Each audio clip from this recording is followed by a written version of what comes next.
أعوذ بالله من الشيطان الرجيم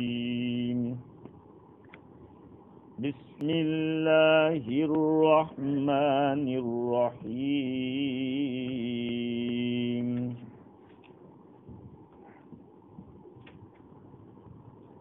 وربك أعلم بمن في السماوات والأرض وَلَقَدْ فَضَّلْنَا بَعْضَ النَّبِيِّينَ عَلَى بَعْضٍ وَآتَيْنَا دَاوُودَ زَبُورًا قُلِ ادْعُوا الَّذِينَ زَعَمْتُم مِّن دُونِهِ فَلَا يَمْلِكُونَ كَشْفَ الضُّرِّ عَنكُمْ وَلَا تَحْوِيلًا أولئك الذين يدعون يبتغون إلى ربهم الوسيلة أيهم أقرب ويرجون رحمته ويخافون عذابه إن عذاب ربك كان محذورا صدق الله العظيم۔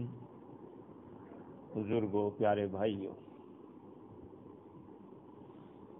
اللہ رب العزت نے اوپر کی آیت میں یہ بتلایا تھا کہ تمہارا رب تمہیں خوب جانتا ہے، تمہارے اندر کون سی ایبیلٹی اللہ نے رکھی ہے، تم میں کون سی صلاحیت رکھی ہے، اللہ تعالیٰ جانتے ہیں، اور اللہ تعالیٰ اسی کو سامنے رکھ کر کسی کو نوازتے ہیں، کسی کو کم تو کسی کو زیادہ دیتے ہیں۔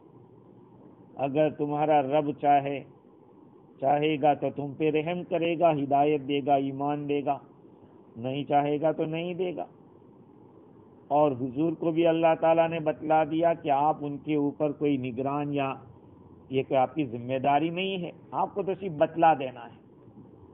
بھائی داعی کا کام منوانا نہیں ہوتا، وہ تو بتلانا ہوتا ہے۔ آپ کسی کے دل کے اندر ایمان ڈال نہیں سکتے۔ ہاں، اگر یہ ہوتا تو حضور اپنے چچا کو پہلے دیتے، ابو طالب کو پہلے ایمان دے دیتے۔ آج جس آیت کو پڑھا ہے اس میں اللہ رب العزت فرماتے کہ تیرا رب خوب جانتا ہے ان لوگوں کو جو آسمان میں ہے اور زمین میں ہے، یعنی اللہ تعالیٰ کا علم ایسا نہیں ہے کہ تم موجود ہو تمہارے ہی بارے میں اللہ جانتے ہیں، نہیں، تمہارے حالات کو جانتا ہے، تم کو جانتا ہے، جتنی بھی چیزیں موجود ہے، معدوم ہے، سب کو جانتا ہے۔ جو دنیا میں آ چکی ہے اس کو بھی جانتا ہے، اور جو چیزیں ابھی تک آئی نہیں ہے اللہ تعالیٰ اس کو بھی جانتا ہے، چاہے اس کا تعلق زمین والوں سے ہو، چاہے اس کا تعلق آسمان والوں سے ہو، ہر ایک کے حال کو اللہ تعالیٰ جانتا ہے، اور ہر ایک کے حال کے مناسب ان کی مصلحت کو دیکھ کر، یعنی بندوں کی، مخلوق کی مصلحت کو دیکھ کر اللہ تعالیٰ فیصلہ کرتے ہیں۔ ہاں، خوبی دیکھتا ہے، بندے کی خرابی کو دیکھتے ہیں، اس لیے کسی کو بڑھیا بنایا، کسی کو اس سے کم درجے کا بنایا۔ ہاں، نبیوں ہی کو دیکھ لو، سارے انبیاء کرام علیہ السلام بنو العلات ہوتے ہیں، باپ ایک ماں الگ، اس کو اللہتی بھائی کہتے ہیں، اللہتی بہن کہتے ہیں۔ ماں ایک اور باپ الگ ہو اس کو اخیافی کہتے ہیں، رشتہ داریاں ہیں یہ۔ تو سارے انبیاء علیہ السلام آپس میں بنو اللات ہوتے ہیں، سب بھائی بھائی ہوتے ہیں۔ پھر بھی اللہ تعالیٰ نے ان کے فضیلت دی ہے، وَلَقَدْ فَضَّلْنَا بَعْضَ النَّبِيِّينَ عَلَى بَعْضٍ، ہم نے بعض نبیوں کو بعض پر فضیلت دے رکھی ہے۔ اور یہ فضیلت کوئی دنیاوی فضیلت نہیں کہ کسی کو بادشاہ بنایا، کسی کو بادشاہ نہیں بنایا، کسی کو مالدار بنایا، کسی نبی کو غریب بنایا۔ ہاں، جسمانی لحاظ سے یا اولاد کے لحاظ سے کہ فلاں کی اتنی اولاد تھی، اتنی بیویاں تھی، نہیں، بلکہ اندر کی جو صلاحیت ہے. اسی لیے قتادہ، حضرت مفسر قتادہ فرماتے کہ اس آیت کریمہ میں جو اللہ تعالیٰ نے نبیوں کو فضیلت دی ہے، ابراہیم علیہ السلام کو خلیل بنایا، موسیٰ علیہ السلام کو کلیم بنایا، عیسیٰ علیہ السلام کو روح اللہ بنایا، اور بچپن میں وَكَلَّمَهُ فِي الْمَهْدِ صَبِيًّا، حضرت عیسیٰ علیہ السلام نے گہوارے میں بات کی تھی، اور ان کو کتاب اور حکمت عطا فرمائی، روح القدس کے ذریعے ان کی مدد فرمائی. سلیمان علیہ السلام کو ملک لا ينبغی لأحد من بعدی عطا فرمایا، ایسی بادشاہت کہ آپ کے بعد کسی کو ایسی بادشاہت نہ ملی. جناتوں پہ حکومت، ہوا پہ حکومت. سلیمان علیہ السلام نے دعا کی، رب ہب لی ملک لا ينبغی لأحد من بعدی، اے میرے رب تو مجھے ایسی بادشاہت عطا فرما جو میرے بعد کسی کے لیے مناسب نہ ہو. ایک مرتبہ حضور نے ایک جنات کو پکڑ لیا تھا، باندھ دیتے، لیکن یہ حضور نے فرمایا کہ مجھے یہ دعا یاد آ گئی سلیمان علیہ السلام کی، ان کی حکومت جناتوں پہ بھی چلتی تھی. تو اللہ تعالیٰ نے سلیمان علیہ السلام کو ایسی حکومت دی، جنات، انسان، شیطان سب آپ کے تابع تھے. وَآتَيْنَا دَاوُودَ زَبُورًا، ہاں ہم نے داؤد علیہ السلام کو زبور عطا فرمائی. یہ داؤد علیہ السلام کو زبور عطا فرمانے کی خصوصیت بتلا کر اشارہ کر دیا کہ نبیوں میں آپس میں ایک دوسرے کو جو فوقیت دی ہے، درجہ بلند کیا ہے، وہ دنیاوی نہیں، ورنہ بادشاہت لاتے کہ داؤد علیہ السلام کو ہم نے بادشاہ بنایا تھا، یا یہ بتاتے کہ داؤد علیہ السلام کو ہم نے بڑی طاقت دی تھی. داؤد علیہ السلام نے جالوت کو قتل کر دیا تھا، بڑا مضبوط آدمی تھا جالوت. وقتل داؤد جالوت دوسرے سپارے میں. یہ کوئی چیز نہیں بتائی، زبور بتائی. زبور حضرت داؤد علیہ السلام کو ایک کتاب عطا فرمائی تھی. تفسیر بغوی کے حوالے سے مظہری میں لکھا ہے کہ زبور ایک ایسی کتاب ہے جو اللہ تعالیٰ نے داؤد علیہ السلام کو سکھائی، اور 150 سورتوں کے اوپر وہ مشتمل تھی. زبور 150 صورتیں، اور ساری دعائیں تھی اس میں، اللہ کی تعریف، اللہ کی حمد، اللہ کی ثنا. اس میں حلال حرام اور یہ سارے احکام نہیں تھے، فرض یہ سب چیزیں نہیں، صرف دعائی، اللہ تعالیٰ کی ذکر، یہ سب چیزیں تھیں. اور کیا اللہ تعالیٰ نے ان کو نوازا تھا، کتنا جلدی پڑھتے ہوں گے اور کتنے وقت میں برکت ہوگی. حضرت ابو ہریرہ رضی اللہ تعالیٰ عنہ کی ایک روایت حافظ ابن کثیر رحمۃ اللہ علیہ نے نقل کی. اللہ کے رسول صلی اللہ علیہ وسلم فرماتے ہیں کہ حضرت داؤد علیہ السلام پر پڑھنا اتنا آسان کر دیا گیا تھا کہ وہ اپنی سواری کے اوپر ایسے حکم دیتے کہ بھائی میری سواری لاؤ، اور اس کے اوپر زین ڈالی جاتی. صادر کہتے، کیا کہتے ہیں یہاں مدد، گھوڑے پر رکھتے ہیں زین. وہ زین ابھی کسی جا رہی ہے. اتنے میں تو اپنا وہ قرآن پورا جو پڑھنا تھا زبور پڑھ ڈالتے تھے. 150 صورتیں. یہ معجزہ ہے ایک قسم کا. حضور فرما رہے ہیں کہ اتنی آسان کر دی گئی تھی. دیکھو بھائی، قرآن کے بارے میں ہم بار بار بتاتے ہیں، کیوں بتاتے ہیں؟ اللہ تعالیٰ نے جو کتابیں بھیجی وہ اللہ کو پیاری تھی، اور سب سے پیارے قرآن ہے. اس لیے جو قرآن پڑھے گا اللہ کا مقرب ہوگا. اس لیے جڑ جاؤ قرآن کے ساتھ، اپنے آپ کو جوائنٹ کر دو قرآن کے ساتھ، اپنا مشغلہ بنا دو، صبح شام پڑھتے رہو قرآن کو. اب سوال یہ ہوتا ہے کہ انبیاء علیہ السلام تو بہت سارے تھے، ان میں سے صرف داؤد علیہ السلامی کا تذکرہ کیا اور کسی نبی کا تذکرہ نہیں کیا. اس کا جواب یہ ہے کہ جب اللہ تعالیٰ نے بعض نبیوں کو بعض پر فضیلت دی تو وہ آتینا داؤد زبورا فرمایا، یعنی داؤد علیہ السلام تو بڑے بادشاہ تھے، پھر بھی بادشاہت کا تذکرہ کرنے کے بجائے کتاب کا تذکرہ کیا، تاکہ اس بات کی طرف اشارہ ہو جائے کہ اوپر جو فضیلت بیان کی تھی وہ علمی فضیلت ہے، کوئی مادی اور مٹیریل والی کوئی فضیلت نہیں. اور دوسرا جواب یہ ہے کہ حضرت داؤد علیہ السلام کو خاص اس لیے کیا کہ ان کی کتاب زبور میں ایک بات لکھی تھی حضور اکرم صلی اللہ علیہ وسلم کی شان میں، کہ آپ صلی اللہ علیہ وسلم اور آپ کی امت، آپ خاتم النبیین ہوں گے اور آپ کی امت خیر الامم ہوگی۔ وَلَقَدْ كَتَبْنَا فِي الزَّبُورِ مِن بَعْدِ الذِّكْرِ أَنَّ الْأَرْضَ يَرِثُهَا عِبَادِيَ الصَّالِحُونَ، ہم نے ذکر کے بعد زبور کے اندر لکھ دیا کہ اس زمین کے مالک بنیں گے میرے نیک بندے، عبادی الصالحون، میرے نیک بندے مالک ہوں گے۔ مفسرین فرماتے ہیں اسے حضور اکرم صلی اللہ علیہ وسلم اور آپ کی امت مراد ہے، زمین کے مالک بنیں گے۔ ایک جواب بعضوں نے یہ بھی دیا ہے کہ داؤد علیہ السلام کا تذکرہ اس لیے کیا، کفار قریش حضور صلی اللہ علیہ وسلم سے چیمی گوئیاں کرتے رہتے تھے، اعتراض کرتے رہتے تھے، جھگڑتے تھے، اور یہ ساری چالیں کہاں سے لیتے تھے؟ یہودیوں سے لیتے تھے۔ جو کچھ بھی آبجیکٹ کرنا ہوتا ہے، اعتراض کرنا ہوتا، سوال کرنا، تو یہودیوں سے پوچھتے کہ ہم کیا پوچھیں، کوئی ایسا جواب سوال کہو کہ تجھے ان کو خاموش کر دے، اس طرح کے سوال کرتے تھے۔ اور یہودی لوگوں کا کہنا یہ تھا کہ لا نبی بعد موسیٰ ولا کتاب بعد التوراۃ، موسیٰ علیہ السلام کے بعد کوئی نبی نہیں اور تورات کے بعد کوئی کتاب نہیں، یہ بات چلاتے تھے یہودی لوگ۔ تو اللہ تعالیٰ نے زبور کا تذکرہ کر دیا کہ بھائی داؤد علیہ السلام نبی تھے، وہ موسیٰ علیہ السلام کے بعد تھے، داؤد علیہ السلام کے پاس زبور تھی اور وہ بھی تورات کے بعد نازل ہوئی تھی۔ اور اس میں اشارہ اس بات کی طرف ہو کہ مکہ والے حضور اکرم صلی اللہ علیہ وسلم کی فضیلت کو ماننے کے لیے تیار نہیں تھے۔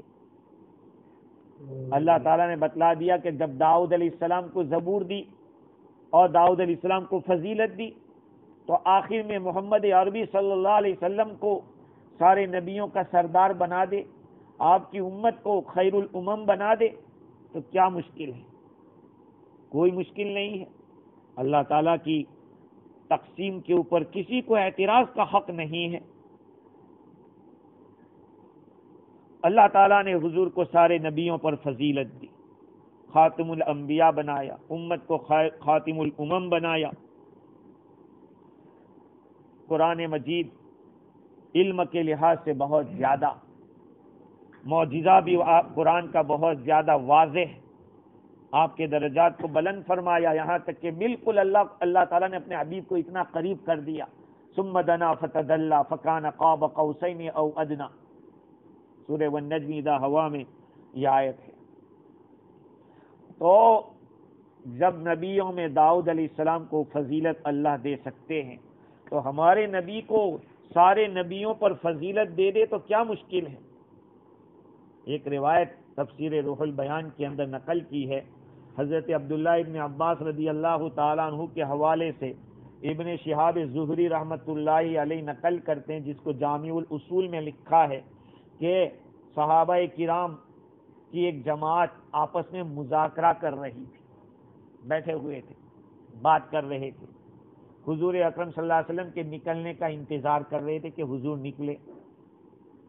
آپ صلی اللہ علیہ وسلم نکلے اور ان لوگوں کے قریب ہوئے تو آپ نے سنا کہ یہ لوگ آپس میں بات کر رہے ہیں۔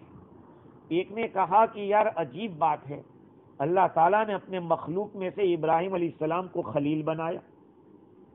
دوسرے نے کہا یہ بھی تو عجیب ہے کہ موسیٰ علیہ السلام سے اللہ تعالیٰ نے کلام کیا تو آپ کو کلیم بنایا۔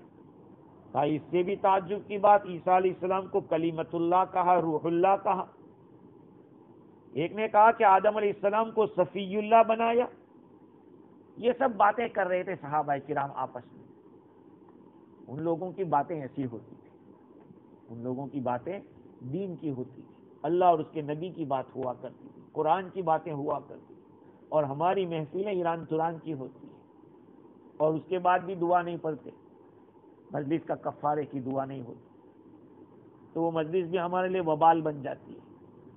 خیر، تو حضور صلی اللہ علیہ وسلم نے صحابہ کرام کو سلام کیا اور آپ نے فرمایا کہ تمہاری بات میں نے سن لی ہے کہ آپ لوگ جو تعجب کر رہے تھے ابراہیم علیہ السلام کے خلیل اللہ ہونے پر، موسیٰ علیہ السلام کے نجی اللہ ہونے پر، اور عیسیٰ کے روح اللہ ہونے پر، آدم علیہ السلام کے صفی اللہ ہونے پر، لیکن سن لو تم لوگ، انا حبیب اللہ، میں اللہ کا حبیب ہوں، میں اللہ کا حبیب ہوں، ولا فخر، اور میں فخر نہیں کرتا، اور کل قیامت کے میدان میں لواء الحمد، جو جھنڈا ہوگا حمد کا، وہ میں اٹھائے ہوئے ہوں گا، اور اس پر بھی میں فخر نہیں کرتا، اور جتنے لوگ دنیا میں پہلے سے آئے اور آخر میں آئیں گے، سب میں سب سے زیادہ مکرم اور معزز عند اللہ میں ہی ہوں، لیکن اس پر بھی میں فخر نہیں کرتا، اور جنت کے حلقے کو جو سب سے پہلے حرکت دے گا وہ میں ہوں، اللہ تعالی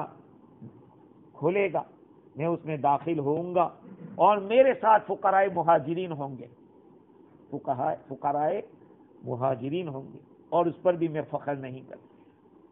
ایک اور حدیث میں ہے کہ اللہ کے رسول صلی اللہ علیہ وسلم فرماتے ہیں کہ اللہ تعالیٰ نے مجھے چن لیا ہے، سارے نبیوں میں مجھے اللہ نے چنا، اور میرے صحابہ کو دنیا کے انسانوں میں چنا ہے، انبیاء اور رسولوں کو چھوڑ کر جتنے لوگ تھے ان سب میں سے صحابہ کرام کو میرے لیے چنا اللہ نے، اور ان صحابہ میں سے بھی 4 لوگوں کو میرے لیے خاص طور پر صدیق اکبر رضی اللہ عنہ، عمر فاروق رضی اللہ عنہ، عثمان ذو النورین اور حضرت علی رضی اللہ تعالیٰ کا، ان سب کو اللہ تعالیٰ نے میرے لیے خاص طور پر چنا ہے۔ اسی لیے شاعر کیا کہتا ہے، اے وصف تو در کتاب موسیٰ، اے وصف تو در کتاب موسیٰ، وے نعت تو در زبور داود، ارے اے وہ شخصیت کہ آپ کا ذکر تو، آپ کی تعریف تو حضرت موسیٰ علیہ السلام کی کتاب میں ہے، آپ کی نعت، آپ کی خوبیاں حضرت داؤد علیہ السلام کی زبور میں موجود ہے، مقصود توئی از آفرینش، باقی بتو فعل تست موجود، اصل پیدائش جو دنیا کی ہوئی ہے اس کا مقصود تو ہی، آپ ہی تو مقصود ہے، آپ نہ ہوتے تو دنیا نہ ہوتی، باقی سب تو حضور کی توفیل میں پیدا ہوئے، جو بھی دنیا میں آیا حضور کے صدقے میں آیا ہے۔ خیر، تو اللہ تعالیٰ فرماتے ہیں کہ وَآتَيْنَا دَاوُودَ زَبُورًا، ہم نے داؤد علیہ السلام کو زبور عطا فرمائی۔ اب آگے دیکھیے، قُلِ ادْعُوا الَّذِينَ زَعَمْتُم مِّن دُونِهِ فَلَا يَمْلِكُونَ كَشْفَ الضُّرِّ عَنكُمْ وَلَا تَحْوِيلًا، اے نبی جی آپ بتا دو کہ تم لوگوں پکارو، کفار سے کہا جا رہا ہے جو اللہ کے سوا غیر اللہ کی عبادت کرتے، کہا جاؤ تم پکارو جن کو تم نے اللہ کو چھوڑ کر معبود بنا رکھا تھا، جس کو تم خدا سمجھتے تھے۔ فَلَا يَمْلِكُونَ كَشْفَ الضُّرِّ عَنْكُمْ، وہ تم سے کسی بھی تکلیف کو دور کرنے کی طاقت نہیں رکھتے، وَلَا تَحْوِيلًا، اور ہٹانے کی طاقت نہیں رکھتے۔ امام رازی نے لکھا ہے کہ اس آیت کریمہ کا مقصد یہ ہے کہ مشرکین کا جواب دینا ہے۔ کیا تھا؟ مشرک لوگ کہتے تھے کہ ہمارے اندر تو وہ اہلیت اور ایبیلٹی نہیں ہے کہ ہم خدا کی عبادت کر سکیں، اسی لیے ہم ان چیزوں کی عبادت کرتے ہیں، غیر اللہ کی، یہ مورتی پوجا اور یہ جو کچھ کر رہے ہیں، صنم پرستی جو کچھ، یا فرشتوں کو جو ہم نے خدا مان کے رکھا ہے، وہ اس وجہ سے رکھا ہے، اللہ کے بندوں کو اور فرشتوں کو جو ہم نے خدا مان کے رکھا ہے، بس اسی لیے کہ ان کے ذریعے ہم وہاں تک پہنچ جائیں گے، یہ ہمیں قریب کر دیں گے اللہ تعالیٰ کے۔ انہوں نے کچھ ایسے تمثال اسٹیچو بنائے تھے، ایسی صورتیں بنائی تھی، اور اللہ کی عبادت کو چھوڑ کر ان چیزوں کی عبادت میں لگے رہتے، اور کیا کہتے، اللہ کی عبادت کرنا یہ تو بہت بڑی بات ہے، ہمارے اندر اس کی صلاحیت نہیں، ہم ان کی کرتے ہیں تو ان تک پہنچ جائیں گے۔ اللہ تعالیٰ نے اس کو جواب دیا کہ غلط ہے، تم جو کہہ رہے ہو یہ غلط ہے، اس لیے کہ جب مصیبت آئے گی تو ان کو پکارنا، جن کی تم پوجا کر رہے ہو، بلانا ان کو، وہ تو کچھ نہیں کر سکتا۔ ارے مصیبت دور کرنے کی بات، مصیبت کو ادھر سے ادھر ہٹا بھی نہیں سکیں گے۔ امام راضی فرماتے کہ یہاں بتوں کی پوجا مراد نہیں ہے، بلکہ جو بعد میں بات آ رہی ہے اس سے لگتا ہے کہ فرشتے کو یہ لوگ خدا مانتے تھے۔ بعض لوگوں نے یہ بھی کہا ہے کہ یہ آیت کریمہ ان لوگوں کے بارے میں ہے جو کہ حضرت عیسیٰ علیہ السلام کو خدا مانتے، حضرت عزیر علیہ السلام کو خدا مانتے ہیں۔ بعضوں نے کہا کہ یہ ان لوگوں کے بارے میں نازل ہوئی ہے جنہوں نے جناتوں کو خدا مان رکھا تھا۔ بعض لوگ جناتوں کی ایسی جماعت کو خدا مانتے تھے۔ ہوا یہ کہ زمانے جاہلیت کے اندر لوگ جناتوں کی پوجا کرتے تھے۔ ہاں، ہوتا ہے دنیا میں، خصوصاً جنگلوں میں رہنے والے اس طرح کرتے تھے، کیونکہ درختوں کے اوپر اور ایسی جنگلوں کے اندر، پہاڑوں پہ، دریاؤں پہ ایسے جنات رہتے ہیں جو طوفانی ہوتے ہیں۔ اب ان کے شر سے بچنے کے لیے، ان کو راضی کرنے کے لیے ان کی پوجا کرتے۔ اللہ تعالیٰ نے ان لوگوں کو ہدایت دے دی، کن کو؟ جناتوں کو۔ جنات بھی تو اسلام میں داخل ہو گئے تھے۔ سورہ جن 29ویں پارے میں ہے، انہوں نے کہا ہم نے عجیب کلام سنا تو ہم تو اسلام میں، ہم تو مسلمان ہو گئے، ٹھیک نہیں کریں گے۔ تو وہ تو جنات جو ان کے معبود تھے وہ تو اللہ کو ماننے والے بن گئے، اور یہ ادھر کے ادھر رہ گئے، شرک ہی کے اندر اپنی عبادت کو پکڑے رہے۔ اللہ تعالیٰ ان لوگوں کو فرما رہے ہیں کہ اے نبی جی، ان کو کہو کہ تم پکارو جن لوگوں کو تم نے خدا کو چھوڑ کر خدا بنا رکھا تھا، اللہ کو چھوڑ کر معبود بنا رکھا تھا، تم لوگ انہیں پکارو۔ پکارو گے تو کیا ہوگا؟ لا یملکون کشف الضر عنکم۔ ابن عباس رضی اللہ تعالیٰ عنہ فرماتے ہیں، یہاں زعمتم کا لفظ آیا، قل ادعوا الذین زعمتم من دون اللہ۔ تو زعم کا لفظ قرآن مجید میں جہاں کہیں بھی آیا ہے وہ جھوٹ کے معنی میں، کہ تم نے جو جھوٹ کہا تھا۔ خیر، اللہ تعالیٰ نے اس مقام کے اوپر ان لوگوں کے قول کے فساد کو واضح کیا اور یہ بتلا دیا کہ معبود وہ ہو سکتا ہے جو نقصان کو دور کر سکے اور نفع پہنچا سکے۔ یہ ساری چیزیں، چاہے بت ہو یا کچھ بھی ہو، کسی میں کوئی طاقت نہیں، فرشتوں میں بھی طاقت نہیں، جنات میں بھی طاقت نہیں، اور عیسیٰ علیہ السلام ہو یا عزیر علیہ السلام ہو، ان میں خود میں کوئی طاقت نہیں ہے کسی تکلیف کو دور کرنے کی اور کسی نفع کو پراپت کرنے کی، حاصل کرنے کی کوئی طاقت نہیں۔ لہذا یہ بات یقینی ہے کہ جس میں طاقت ہے وہی خدا ہے اور وہ اللہ کی ذات ہے۔ تکلیف جیسے کہ بیماری دور کر دینا، غریبی کو دور کر دینا، قحط جھڑا ہے اس کو ختم کر دینا۔ تو اہل سنت والجماعت یہ فرماتے ہیں کہ وہ لوگ اس طرح سے دلیل پکڑتے ہیں متکلمین کہ وجود دینے والا اللہ کے سوا کوئی نہیں، ہم کچھ نہیں تھے، اللہ نے ہم کو بنایا، تو وجود دینے والا وہ، عدم سے وجود میں نکالنے والا وہ، اور نفع دینے والا، نقصان دینے والا وہی۔ تو ظاہری بات ہے جو ان ساری چیزوں کا مالک ہو، عدم سے وجود دے سکتا ہو، نفع نقصان کا مالک ہو، وہی تو رب ہو سکتا ہے، وہی تو عبادت کے لائق ہو سکتا ہے۔ بھئی آدمی عبادت کس کی کرتا ہے؟ عبادت نام کس کا ہے؟ کسی کے سامنے انتہائی درجے کی تعظیم کے ساتھ انتہائی درجے کا ذلیل ہو جانا۔ اسی لیے منع کیا گیا کہ کسی کو جھک کر سلام مت کرو، ایسے جھک کر سلام مت کرو، اس لیے کہ جھکنا یہ بھی ایک عبادت ہے، رکوع کے معنی جھکنا۔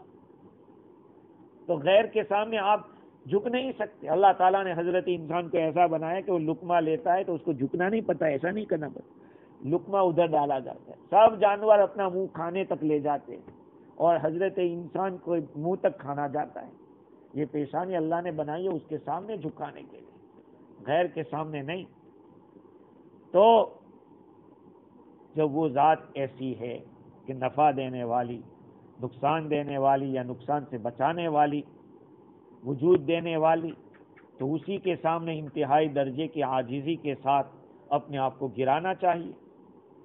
نبی جی آپ فرما دو کہ تم لوگ پکار لو ان لوگوں کو جن کو تم نے جھوٹا خدا باندھ رکھا ہے، اللہ کو چھوڑ کر جن کو معبود بنا رکھا ہے، تو لا یملکون کشف الضر عنکم، وہ تم سے تکلیف ہٹانے کے مالک نہیں ہوں گے، ولا تحویلا، اور نہ اس کو ہٹانے کے، تکلیف کو دور کرنے کے بھی مالک نہیں، اور تکلیف کو ایک جگہ سے دوسری جگہ گھمانے کے بھی مالک نہیں.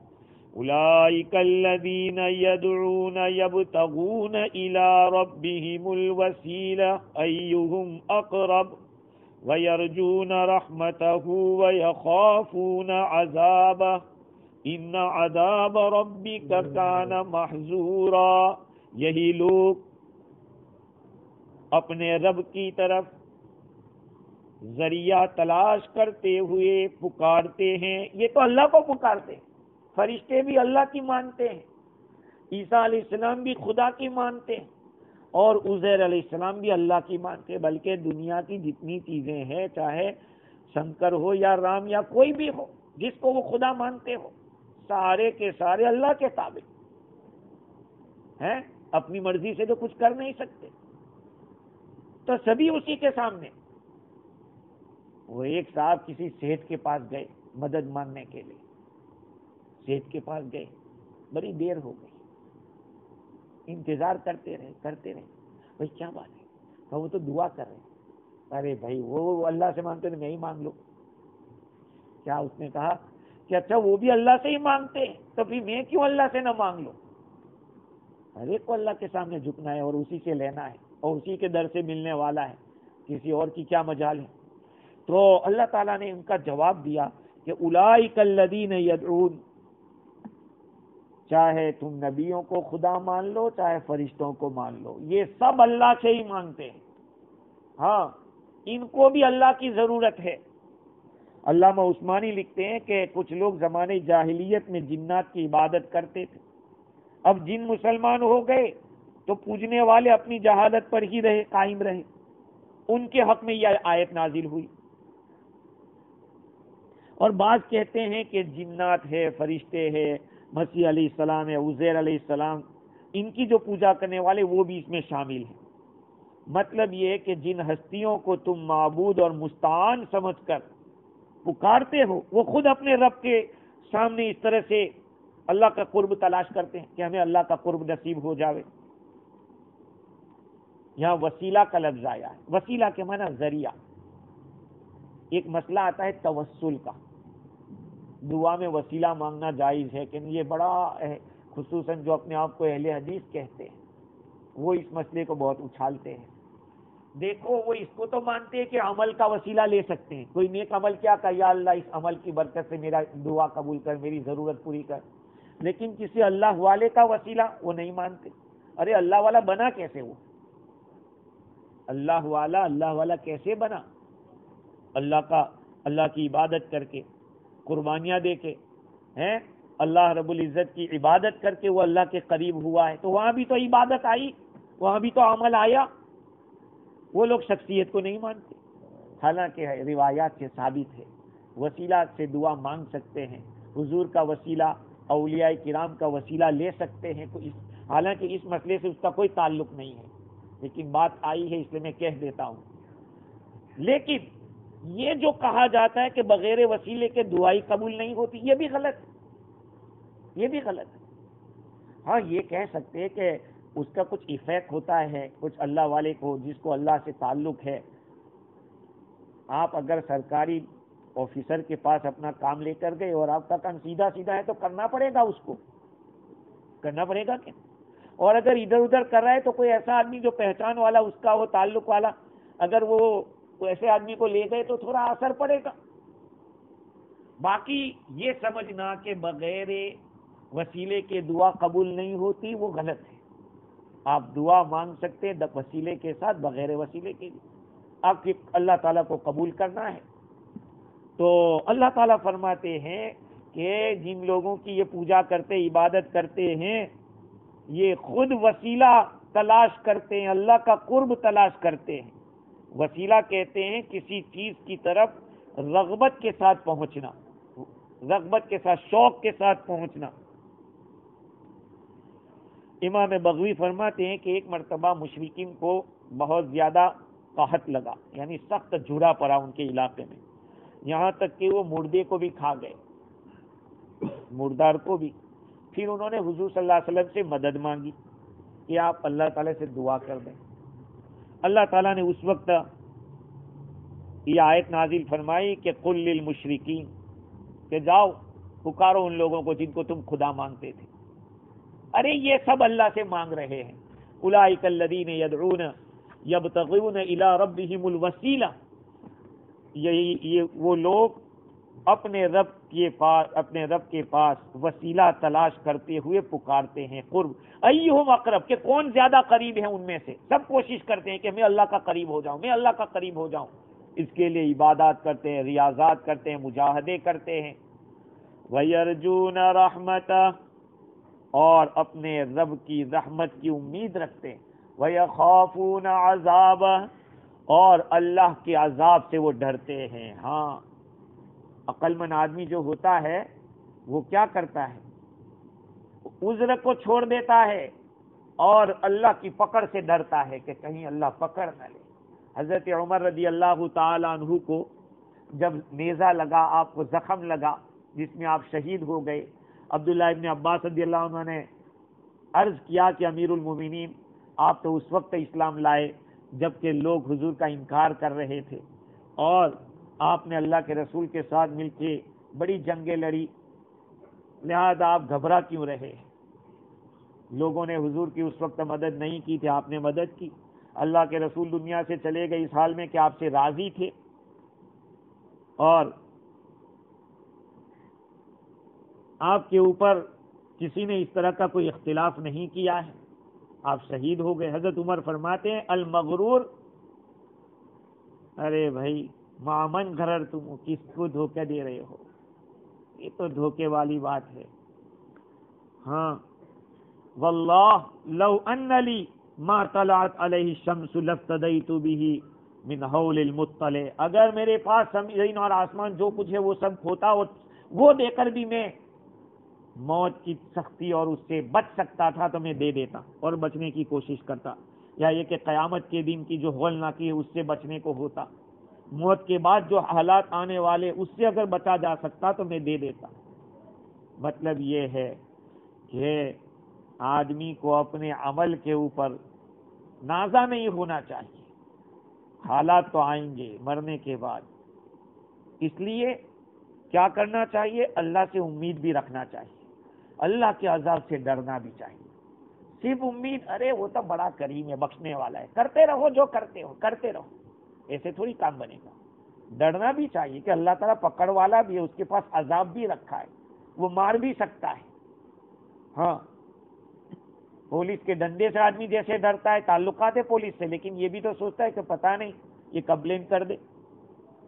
اللہ تعالیٰ کے اس پاس بھی دونوں چیزیں رکھو، امید بھی رکھو، خوف بھی رکھو۔ اسی لیے حکماء فرماتے ہیں کہ اگر آدمی کو غم ہوتا ہے، غم، وہ کھانا چھوڑ دیتا ہے، اور اگر آدمی کے پاس خوف ہوتا ہے تو گناہ چھوڑ دیتا ہے، اور اگر امید ہوتی ہے تو طاعت کی طاقت ملتی ہے، عبادت کی طاقت ملتی ہے، اور اگر موت کو یاد کرتا ہے تو فضول باتوں سے بے رغبتی ہو جاتی ہے۔ تو گویا کہ خوف اور امید یہ دونوں چیزیں بہت ہی اہم ہیں، بندے کو اس کو اختیار کرنا چاہیے۔ ان عذاب ربک کان محذورا، تیرے رب کا عذاب تو ایسی چیز ہے جس سے ڈرا جائے، اللہ کے عذاب سے ڈرنا چاہیے، کیونکہ کس کی طاقت ہے اللہ تعالیٰ کے عذاب کو برداشت کرنے کی۔